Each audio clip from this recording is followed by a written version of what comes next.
Welcome to Verse, the ASCAP podcast. I'm Eric Philbrook. 'Tis the season for gathering with friends and family, holiday music, and the release of some of the best films and film scores of the year.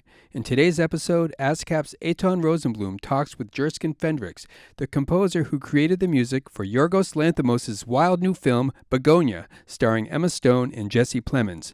If you haven't seen it yet, put it on your to-do list. But first, listen to this conversation with the film's fascinating composer, Jerskin Fendrix.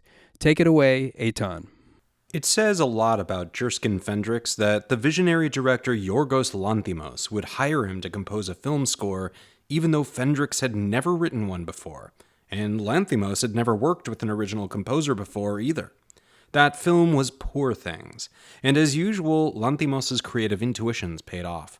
The absurdist and absurdly gorgeous film got outrageously positive reviews and 11 Oscar nominations, including one for Fendrix's music.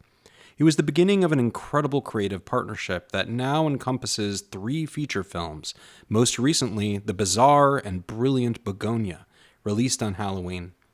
Bugonia is a movie about a kidnapping and conspiracy theories and bees, but only sort of. Really, it's a movie motivated by big ideas and animated by complex relationships between people. Despite never having read the script, Jerskin Fendrix captured the film's massive emotional gamut with an intense, often bombastic score, recorded by the 90-piece London Contemporary Orchestra. 3 weeks before Bugonia came to theaters, Fendrix released his second solo record, Once Upon a Time in Shropshire. The album represents an entirely different side of the creator, warm and melodic, and every bit as creative and emotionally rich as his film work. I rang up Jerskin Fendrix in London to ask him about music, movies, and Japanese street food. Here's our conversation. Jerskin Fendrix, thank you so much for talking to us at the ASCAP Versed podcast. So we're just a week after Bugonia was unleashed upon an unsuspecting public. What's it been like so far, witnessing and hearing the response? It's extremely fun to be in the cinema with, an unsuspecting public, and you know what's about to happen, and then to slowly see other people realize scene by scene what happens, and it's a bit perverse, I think, but yeah, I'm very I think people are getting it.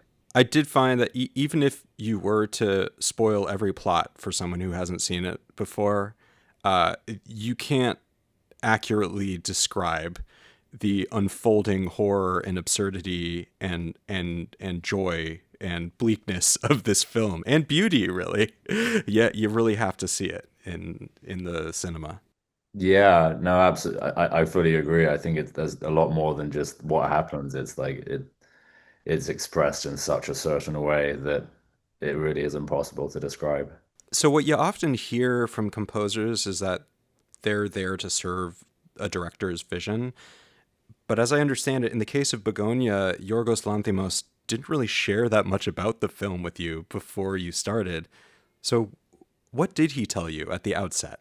He shared with me the correct information. He shared with me the information that he should have shared with me, and very selectively denied me the information that would have made the score inappropriate to his vision. I think it's very easy to kind of come across with a soundbite and say, oh, he's playing games, it's mischievous, I don't get to read the script, I don't get to know what the film is about, I don't get to read see the original film or be in any of the pre-production meetings, which is what happened.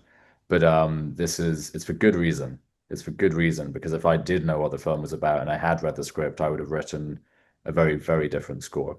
So tell me how that minimal instruction did affect the development of your score. What did you have to go on and talk about those initial sketches that you put together? What I had to go on was the words bees, basement, and spaceship.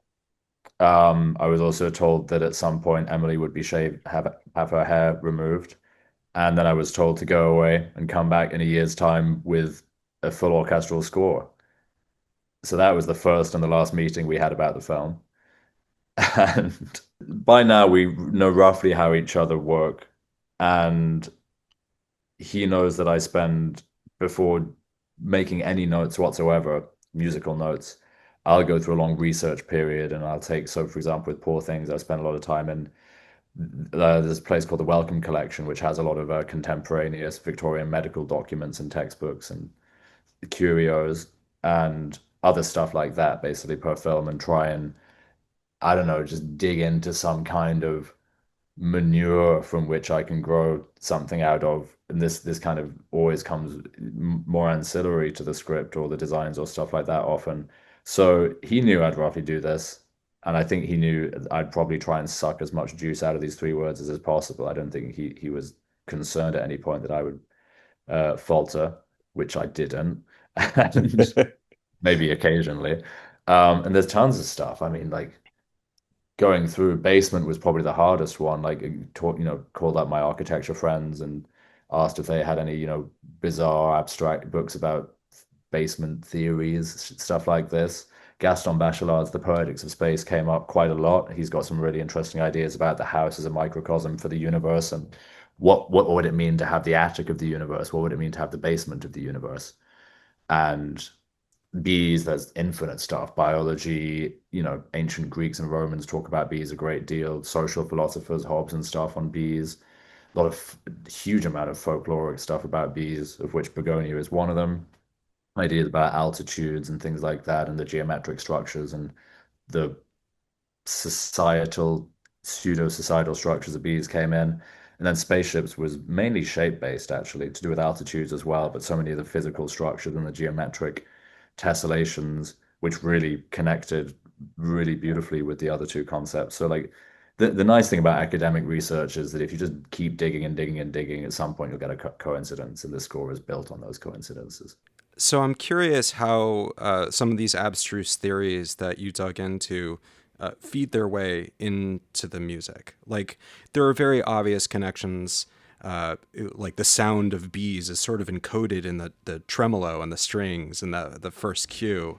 But beyond that, I imagine there's a lot more complex interrelationships between the theories you're talking about and the music that you produced. So how do you get from one to the other? It's a good question. Yeah, I mean that's one of the more straight up examples for that first cue, which is called Bees on the soundtrack record. Um, Having all the players in the orchestra, all the string players doing tremolo are also very quietly humming their parts, and it's almost imperceptible, but you listen to it and there's this kind of like very soft vocal glow behind it. All of the woodwind players were humming if they didn't have there were three solos, and all the other brass and wind players were very quietly humming one of the solo parts. So there's this thing around that. The most of the time there is a sort of black box. It's a mysterious thing. It doesn't go as straightforward as, oh, there's, like, for example, like a lot of music stuff came up in the B research, or different like interesting sounds and timbres would often come up in any research I do for these three films. And I'm really specifically not looking for that. I'm not looking for, oh, this sounds a bit like this. For me, that gets a bit circusy, it gets a bit novelty, and the kind of,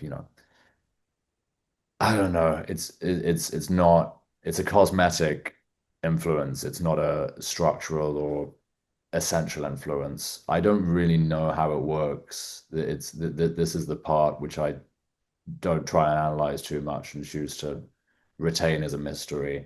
There are some vague ideas, like the geometric structures in some pieces, like Phantom Resurrection, and works on these interlocking rhythms. They're very long, so it's hard to tell, but they create that sort of shape in terms of their structure. Pitch classes as well, like how much the altitudes were a part of it.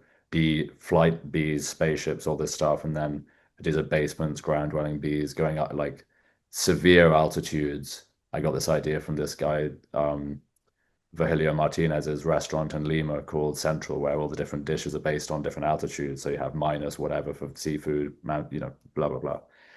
And so like the soloists are piccolos or contrabassoons or things like this. So they're always really at the extremes of altitude.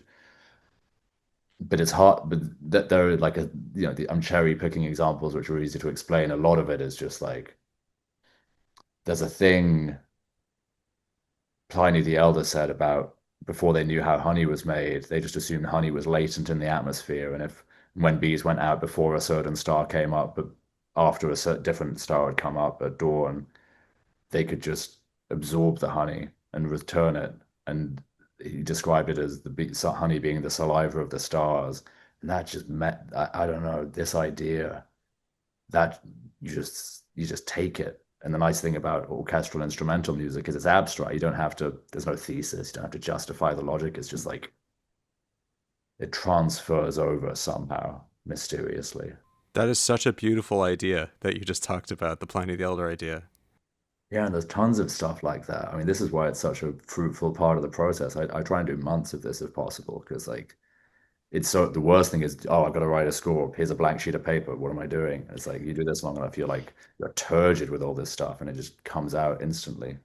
You know, when I first read about the concept of Begonia, like, after the movie came out, I was reminded of this album by the band Earth from 2008 called The Bees Made Honey in the Lion's Skull, which is kind of a similar idea. It substitutes lions for cows, which I think were the original idea, right? That bees needed cow carcasses. Um, but I was like, Earth must have been inspired by a similar idea, right? Well, what the weird thing that I imagine came from is you have in the book of Judges from the Bible, there's a line called "From the strong came forth sweetness," and if you get any can of Lyle's golden syrup, do you have that in America? It's like this green can with a old-fashioned British syrup brand. Not at the shops where I shop. Maybe the import ones. My grandma, every grandmother had this as part of their baking accoutrement stuff, this Lyle's golden syrup. And in the middle of it, there's this little picture of a lion, a dead lion with bees coming out of it that says underneath Judges, whatever, 316, I don't know, from the strong cave for sweetness. And there's begonia on the front of this like syrup can that people use for baking. Like it's the weirdest thing. And it's just lodged everywhere. That's incredible. You talked a little bit about the string palette. I hear a lot of Stravinsky in some of the heavier, like more cacophonous orchestral segments, and the woodwind writing, which is some of my favorite parts of your score. How did you figure out the kind of instrumental palette that you wanted to use in the different segments? I'm not one who is good at pastiche or imitation generally, and I think I probably tried to my own demerit to move away from anything that exists as far as I can. I've noticed for a while that woodwinds are very underused in film scores. There's a lot of strings, there's a lot of brass, and there's a lot of percussion. But for some reason, I think woodwinds are considered too, like, I don't know, uh, comic maybe, or not severe enough. And so I love using woodwinds as much as possible. I think they get together off some way more complex emotions. Um, Stravinsky's an interesting point. I can definitely see the echoes of it there. And again, writing for orchestra is so hard because it's almost impossible to crawl out from under the influence of the canon. The biggest thing about Stravinsky that hit me when I was a kid, I watched this video of Leonard Bernstein rehearsing Rite of Spring with this I think it was either an American or German youth orchestra, and they were playing this, the dun dun dun dun really pretty well. And then he stops and he does this 3 minute speech about, okay, you're not getting it. Like you're teenagers. This is exactly the right age to understand this. Think about face down in the grass, like just digging your hands and trying to like not just like pulling at stuff, but really immersing yourself in the depth of the earth. And that was, and then they played it again, and it was like the best performance of that thing I've ever heard. It was disgusting. It was so heavy, and these leaning really heavily into the visceral aspects of how orchestras can work was a big part of the writing for this, I think.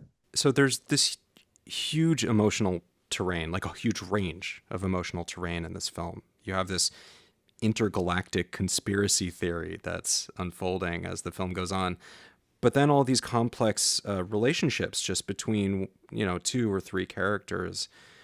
How do you find the musical connective tissue there so that you don't feel jerked around through the different strands of the film? It's a tough one. I mean, again, I do have to go back to not really knowing if there were even going to be characters or not. And I think part of the reason there is a wide emotional terrain in the music is part of you has to predict, like, is this going to be an action film? Is this going to be like his, like a sci-fi thing? How thriller is it going to be? How much is it going to, is it going to be sad, triumphant, exciting? Is it going to be a comedy? I mean, it so happens that it probably is all of those things. But so I was really trying a wide emotional gamut and things that would somehow hold together. to some extent, the modality holds it together. The fact that it's an orchestra holds it together super well. And you set certain parameters up. Like I would ignore any of the super contemporary extended techniques, which I don't generally like anyway. And so it sits in a certain, the size of the orchestra and the extent of the techniques used puts it in a certain category anyway, where it's gonna work with itself. And really, if Yorgos wanted an extremely overblown melodramatic score, he didn't even need to give me the words. He just needed to tell me, you've got a 90-piece orchestra, do whatever you want. So I think a lot of it's held together by its extreme lack of subtlety and nuance. It's like, I think it's a very adolescent score, which turns out, I think, works nicely with what Teddy's internal psychology must have felt like, this really angsty, misunderstood, emotionally unregulated man. So probably the emotional violence of the whole thing is really the thread. So you're in the studio with this 90-piece orchestra. What's it like to hear this massive sound emerge from real instruments? And did anything unexpected happen while you were in the room with them? Oh, it feels, I mean, if you ever get a chance, Jesus, it is a really, it's a trip, and it's a trip for your ego. No, I mean, I don't think it really felt like that at the time, to be honest, but it's incredible. I worked with an orchestra called the London Contemporary Orchestra, who've worked on a bunch of film stuff, and they're a fantastic ensemble. Very, very high standard of playing, but also willing to be very extreme and do unusual things with their instruments. If you tell them to do something their instrument can't do, often a session player will be like, I can't do that. And they'll be like, all right, I'm going to work out a way of doing this. And I was very clear at the beginning that any amount of instruments cracking, overblowing, making what would be seen as an imperfect noise to a conservatory education was not an issue whatsoever and would be very embraced. And the whole point is I wanted to, the richness and the intensity, the emotion of the pieces was far more important than an extremely clinically well played recording. And because of the musical intelligence of this orchestra, they took it. And there's bits where people would not ad lib like actual notes, but just like these voicings, like the brass section would like roll off because they were playing so loudly that it was impossible to actually stop dead. Like the instrument would kind of wither underneath them. And like these things that come up, they color the score so beautifully and intensely. And like those, they're not accidents because they deliberately are putting themselves out there, but I'm so grateful that they put so much of themselves in. I can't tell you how exhausted the brass section was after every day of recording. Like I really punished them. Did improvisation play any role in the recording process with the orchestra? Nope. Everything's purely written out. Everything's, yeah. I'll occasionally make a small adjustment from the podium if it doesn't sound, but generally this is all pretty much as it's written. Yeah. Can you talk about the synthesizer bits that you wrote? Because as far as I could tell, there was the one cue later on, and I don't want to give away when it's used. But there's one that's very purely synthesized. But did you integrate synthesizer into any of the more acoustic cues? I did. This was a little experiment that I was running along with. This is towards the end of the writing process where I was, everyone was getting ready to start filming and having these meetings, which I was in part of, and I was starting to get super, honestly, and if this counts as method composing, so be it. I was starting to get real paranoid and worried about if any of this was going to be the right thing or not. And I wrote a really large amount of synthesizer music, and I also had a few, like maybe two or three of the orchestral pieces have some very subtle synthesizers under them without, going too much into the details of the film. Yorgos, being the obviously incredible director he is, worked the closer we get to the end, where there is that one cue which is raw synthesizer and a lot more peaceful than any of the orchestral music. The orchestral pieces that have some very subtle synthesizer under it start to creep in towards this end of the film, towards this big bit. So I think you start to, if you subconsciously realize that something is shifting and a different truth is emerging, like underneath the sound, and that these synthesizers you hear very quietly under the orchestra are very, very, very prominent in this final cue. At what point in the process did you actually see footage or read any of the scripts? And were you allowed to make any revisions or give any input after that point? No, the exact timeline, because it all gets very clumped together. In reality, due to like the massive expense of recording an orchestra that big, I made very detailed demos of every piece, which is partly why there was no improvisation. Because I needed Yorgos debate, and he with every film is the same thing. He'll say yes, no, yes, no, yes, and then he signed off on which pieces I should record before I did. And then once this is all finished and going towards that thing, he's like, okay, you stop writing music now. That's done. Because I had to go on to set towards the end because I had to play a small role in the film. So that I had to finish. This was basically my deadline. I had to finish all of the music before I was allowed anywhere near a set. And then after I got to see the script after that, and so I understood why I was on set. And then yeah, it's such a it's same with all the films because Yorgos chooses where the music goes in every film. One of the best bits is going to Athens and you watch the film for the first time and you see where the music goes and it's never where you think it's going to be, and it's a joy. Thus far, your work in film has really been defined by your collaboration with Yorgos Lanthimos. What is it about him as a director that keeps you coming back? I didn't go to him. Like he just plucked me out of the he just plucked me out of the ether and asked me to do the thing. And then yeah, so it's keeping coming back makes it feel like it's a choice every time I do it. And I mean, in principle, it is a choice, but like I feel extremely grateful that I was chosen to be brought on to his extremely eclectic troupe of actors and writers and craftspeople and producers. And it's without knowing any other films or directors or work ethics, like doing it is it's a joy. The amount of freedom, the amount of creativity you can put into it. I never feel remotely constrained, never a reference, never a temp track, huge amount of time to write, and I'm a very, very slow writer. I would never question it. I didn't question it for the first time, and I never will again. So, the audience for this podcast is largely music creators, songwriters, and composers. I'm curious, what's something that you've learned about working in the film industry in the last few years that maybe you weren't expecting or could have been a hard lesson to learn? There's a lot of interesting surprises. I mean, since I was in the indie music world for a while, I knew what that felt like. The film world is in some ways a lot more mature, I think. It's far more disorganized than I would have imagined it is from my layman's knowledge of cinema. The whole thing is extremely chaotic in a way which I think is very fun.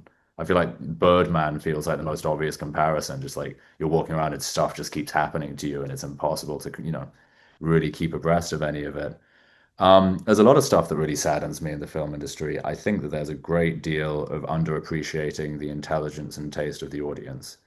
And I think there's a lot of stuff, not just from the musical point of view, but I'll focus on that. Things being very overproduced. People say, oh, this should sound like that film because that film was popular. So use this film as a temp track. And yeah, this patronizing of the audience where when you get really interesting, unusual stuff and it's good, people respond to it. And there's often such a fear of that. And I've been so lucky not to be exposed to the world where you get this circular temp music thing, or you have to like dumb down your stuff. Not to say that every piece of music for a film needs to be like, super bizarre or super in your face. There's a time and a place for everything, but we're very lucky we still have Yorgos is one of the, biggest ones in the world, and there are many other directors who are still really, really pushing for the integrity of art and having it speak these unusual things that people like. And I get so saddened when you get whichever practitioner or figure in the film industry decide that things should be blander, things should be easier. People are very intelligent. Everyone is. They should be given credit for that. Well, I mean, I think this definitely extends to score too. I feel like the audience probably picks up on more than we would expect them to, in terms at least of the emotional heft that a great score can bring to a film. And people respond like most people's favorite film composer. Often John Williams is cited, and John Williams stuff isn't bland. It's extraordinarily like weird and has great personality and such sophistication musically. There's a reason he's the favorite rather than Hmm. whatever like ambient social realism crap kind of gets whacked out. So like this is a sign people like that level of sophistication, that level of weirdness, and I don't know. Yeah, they do. So you've got a new solo album out too, Once Upon a Time in Shropshire. Were you crafting it at the same time that you were scoring Begonia? I was crafting it before I was scoring Poor Things. This has been an album I've been working on for like at least 5 years. Yeah, it's been a long process. So I have to ask the obvious question. You grew up in Shropshire. How much of you and your history is encoded in this album? It's very explicitly autobiographical, I would say. I wanted a testament to this place, and it's a place in a lot of senses. It's like this natural landscape, the countryside of it, the feeling of that, the numinous of that, and also, the people there, my friends, my family. This is like I choose it as a testament because it's basically accounting a lot of quite heavy losses endured by my family and friends over a very short period. And yeah, so this is the DNA of that record. And because I was doing so much of the film stuff, so suddenly I had to regularly put it on hold and work on the other stuff. And actually, because it's an autobiographical album, and the songwriting can be very narcissistic, very very self-mythologizing, then going away and scoring for, say, like Bella Baxter's character or the weird characters in Kinds of Kindness, you have to put yourself away. You have to engage in such a level of artistic empathy to furnish these characters with their emotions and their story, and that's your responsibility. You can't bring your ego into it. So then going back to the stuff which is not just about me but my friends and family and in this environment and these really devastating events, I think it gave me such a wider lens and such a greater sense of other perspectives. And I think that the album is a lot more considered and mature and probably wiser than it would have been if I hadn't had these incredible experiences with Yorgos's films. So it's affected my personal writing, I think, really positively. Did you feel like you had to compartmentalize the various projects just to get them done, or was there more of a continuum, like a creative continuum, I guess? I definitely did, but also, I mean, I'm a huge fan of editing and in all mediums. And the easiest way of editing is to finish something, lock it in a drawer for 6 months, and then you look at it completely fresh, and you can reasonably instantly tell whether something is really terrible or okay or good. And it's really hard to do that when you're in the midst of it. So I would work on the film stuff for a while, then work on the album stuff, come back to the film stuff. I could tell, more quickly tell what I liked and didn't. Same with that. So compartmentalizing is good. One thing at a time, I think, is very helpful for the editing process. All right. So my last question is a weird one. Your song Princess from the new album, it's the first time that I've ever heard the word onigiri sung in a song. And it's one of my daughter's favorite foods. She gets it like every week at the farmer's market. But then I realized you have a song called Onigiri on your first album. So what's the deal with you and this delicious Japanese street food? It's a great Japanese. I don't think there's one place in London that is a really good one, but we have a real dearth of places in London where you can get a good onigiri, and it's the perfect food to jam in your pocket. Um, there are long stories behind this, but Princess has the lyric, "I am sweet like ice cream, I am soft like onigiri," and this is kind of covering a period of my life where these songs start to emerge, both out of a specific breakup, which is the general background for my first album, Winterizer, and Ice Cream is a song, Onigiri is a song. So it's basically just kind of like trying to talk about, I suppose, identifying with this period and being aware of its kind of, silliness and adolescence and its emotion, and taking that as part of my identity, I suppose. Yeah. Jerskin, thank you so much for the time. I'm really thrilled with this movie and with your score for it. I can't wait for way more people to see it. It's already getting incredible feedback. Yeah, congratulations on it, and thanks for hanging with us. Thank you so much. I really appreciate it. Yeah, that was a great conversation. I loved it. Creators rejoice! The ASCAP experience is back in 2026 at the Skirball Cultural Center in LA on Thursday, February 12th. This one-of-a-kind day of programming is an incredible opportunity for music creators to hone their craft, connect with their community, and learn how to navigate the future of music. We're just about to open submissions for our popular live feedback sessions, where you can get helpful insights about your song from industry pros. If music is your life, you belong at the ASCAP Experience. Tickets are on sale now, with special discount pricing for ASCAP members. It is the season of giving, after all. Why not give yourself the gift of an inspiring, empowering day at the ASCAP Experience? Learn more and secure your tickets at ascapexperience.com.